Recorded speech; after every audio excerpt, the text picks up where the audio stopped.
Bom, uma das coisas que a gente frisa bastante também, e eu particularmente sou até chata, né, com as pessoas que eu trato, né, com as pessoas que eu prescrevo treinamento, que é justamente falar. Quando você está na academia, você está ali com um profissional da educação física, você está ali durante o seu dia, durante uma hora e meia, né? Sei lá, digamos assim, na grande maioria das pessoas ficam ali no máximo uma hora e meia fazendo atividade física programada. O que seria atividade física programada? O que a gente chama de exercício físico, né? Aquilo que é prescrito, que tem intensidade, que tem volume, que tem frequência, que tem controle de carga, etc. E as outras 23 horas do dia, né? As outras 22 horas do dia. Né? Então, você não fica 24 horas fazendo exercício físico. Mas você tem um componente da atividade física, que é isso que você mencionou ali, né? Ou seja, você ir gastando um pouquinho com várias atividades físicas, que não necessariamente é o que você faz dentro da academia.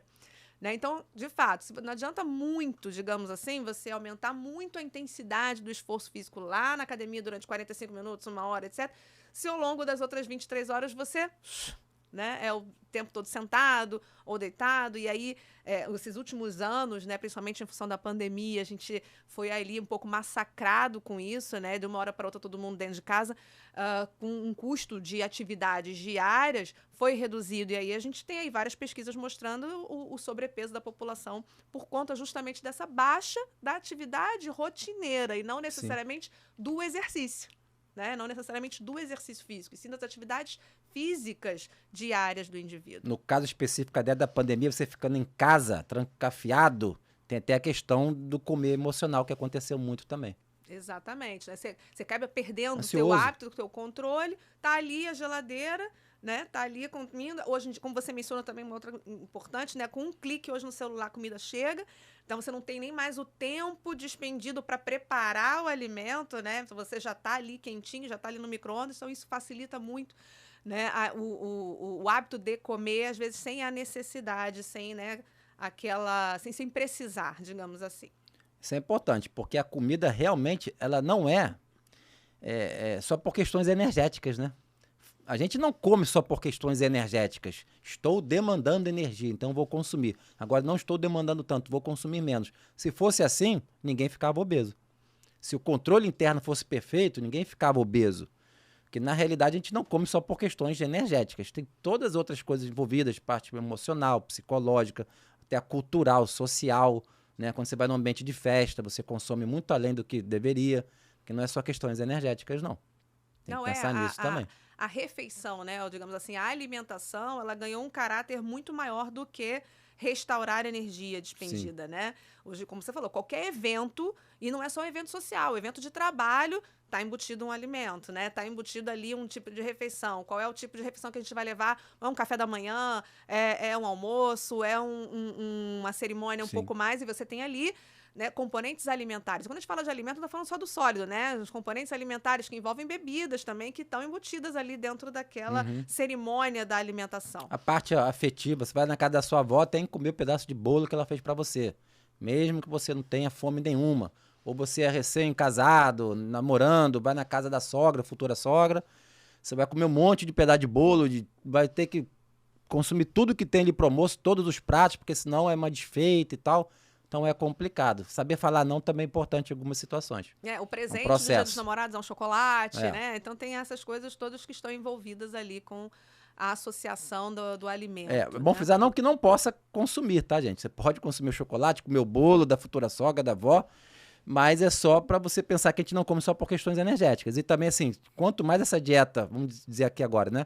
Essa dieta flexível que seja, que eu posso isso, eu posso aquilo, mais distante você também vai ficar do seu objetivo, que no caso é Exato, emagrecer. exato. Bom, e aí a gente entra num ponto importante que é aquele equilíbriozinho entre eu estou no platô e eu saí do platô, mas o sair do platô com um aumento de peso na balança, né? Que muitos chamam de efeito sanfona. Então, eu emagreci 10 quilos, mas em algum tempo depois eu voltei aí, ganhei mais 2, mais 3, enfim. E às vezes tem fases onde a gente ganha até mais do que a gente conseguiu perder, né? O famoso efeito sanfona que muitos chamam, né?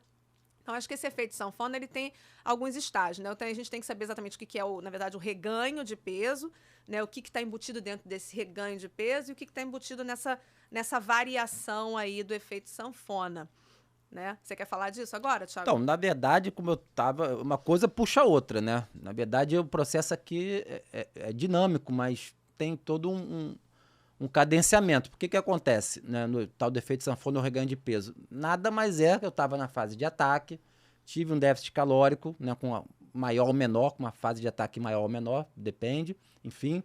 E aí você chega no platô, que é o balanço energético neutro. Então, isso que a gente tem que deixar importante para pegar o gancho do reganho de peso. Né? Balanço energético neutro. Por que ele ficou neutro mesmo?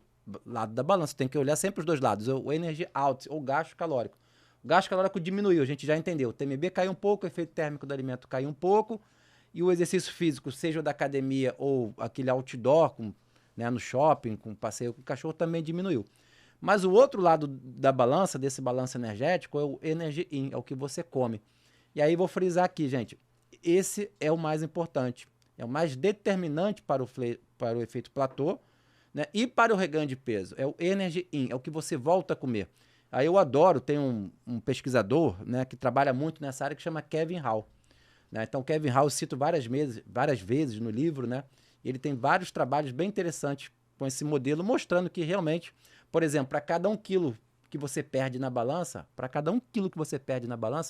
o seu apetite ou vontade de comer aumenta em 100 calorias. É uma conta complicada. Para cada 1 quilo que eu perdi na balança, a vontade de comer, não quer dizer que eu vá comer, mas é uma vontade, aumenta em 100 calorias por dia. Né? Então isso é complicado, porque a conta não fecha. Eu estou perdendo peso, mas o meu corpo, de novo, está ali brigando comigo. Né? Por isso tudo tem que ser bem pensado, né? Trabalhado. Não dá para virar a chave de um dia para o outro e achar que tudo vai acontecer. Tem que ser pensado como um profissional, coisas mais ajustadas. Mas como eu estava falando, você chegando no platô e no reganho de peso, o mais determinante é o energy in. Você volta a comer por vezes até sem perceber. Outras vezes não. Outras vezes você percebe claramente que você, vou chamar aqui de compulsão, mas não é compulsão alimentar, tá, gente? Compulsão alimentar tem vários critérios para se enquadrarem como compulsão alimentar. Então, essa é uma outra dúvida do pessoal. Dieta restritiva necessariamente leva a compulsão alimentar? Se levasse necessariamente a compulsão alimentar, dieta restritiva não tinha opção de solicitar, enquanto profissional para o meu paciente. Seria antiético. Seria até antiético. Olha, se leva a compulsão alimentar, você não vai fazer de uma dieta restritiva. E nem seria uma opção de ferramenta para o nutricionista. Então, não acredito, na verdade, é um mito, não leva necessariamente a compulsão alimentar. Compulsão alimentar é multifatorial. E pode haver, sim, uma dieta muito restritiva ser um componente, né, desencadeador. Mas não necessariamente vai acontecer. Cada caso é um caso de individualidade. Tá? Mas o energy in, então, ele começa a aumentar. Você começa a comer novamente. De novo, entre aspas, com essa compulsão alimentar, que na verdade é uma perda de controle. Tá? Você perdeu o autocontrole sobre aquela situação. Então, você começa a comer mais do que deveria. Né? Ou, em outro aspecto, você poderia pensar também na qualidade desse alimento. Não só na quantidade e qualidade. O energy in está associado não só na quantidade e na qualidade. Tá? E aí você começa a consumir um pouco mais e talvez mais ali aquela dieta do fast food, de cafeteria, com a qualidade nutricional não tão adequada. Então, caramba, Thiago, eu gosto de um refrigerante, de um sorvete, de uma pizza, de uma Coca-Cola, né? Cara, de biscoito recheado. Mas isso foi feito para isso mesmo. A indústria, não tem nada de errado até aí. Porque a indústria fez esses alimentos hiperpalatáveis, que nem saciedade dão, justamente para você ficar consumindo toda hora. Isso é normal até de acontecer, vamos colocar assim. Até mais quando você está com déficit calórico. E quanto maior o déficit calórico, mais isso fica exacerbado. Não é só a perda do seu autocontrole, tem algumas variáveis aí, entendeu? Uma delas é a questão hormonal. Como eu tinha comentado um pouquinho anteriormente, você tem hormônios, por exemplo, que induzem saciedade. Os principais ali, claramente, rápido, leptina e insulina, induz saciedade. Só que durante o processo de emagrecimento, o que vai acontecendo com os dois? Eles vão diminuindo. Então, quanto mais eu emagreço, menos leptina eu produzo. Ó. Então, quanto mais eu emagreço, menos leptina eu produzo. E a leptina faz o que lá no hipotálamo? Então, o seu hipotálamo, localizado no teu sistema nervoso central, aqui em cima no seu cérebro, tem uma região ali que controla, é o eixo fome e saciedade. A leptina, principalmente produzida pelo seu tecido adiposo, ó, Quanto maior o seu tecido adiposo, mais leptina você produz. E ela dá saciedade. No sujeito obeso, a gente tem até uma resistência à ação da insulina e da leptina também. E aí você não consegue agir direito. Mas ela agindo perfeitamente, o que acontece? Ela induz saciedade. Só que quando você vai emagrecendo, olha o teu tecido adiposo, vai diminuindo. E a produção da leptina que estava alta começa a cair. Essa leptina mais baixa, ela não consegue induzir tanta saciedade assim. Aí a fome vem começando a aumentar. Isso, de certa forma, é teoria lipostática. É o seu tecido adiposo regulando o próprio tamanho dele, né? Dizendo para o sistema nervoso central, nessa região hipotalâmica, dizendo como? Como que ele informa o tamanho do tecido adiposo? Ele informa através da leptina. Então, a leptina diz para o sistema nervoso central qual é o meu tamanho em termos adipositários, hipertrofiados. Eu tento manter aquilo, porque você lembra? Na perspectiva da nossa espécie, sempre faltou caloria, sempre faltou energia. Então, o meu corpo, ele não acelera, vamos dizer. Né? Dentro da nossa espécie, ele é mais poupador. Então, a ideia é acumular de fato. O problema hoje é que a gente acumula muito porque tem muita caloria e não gasta nada.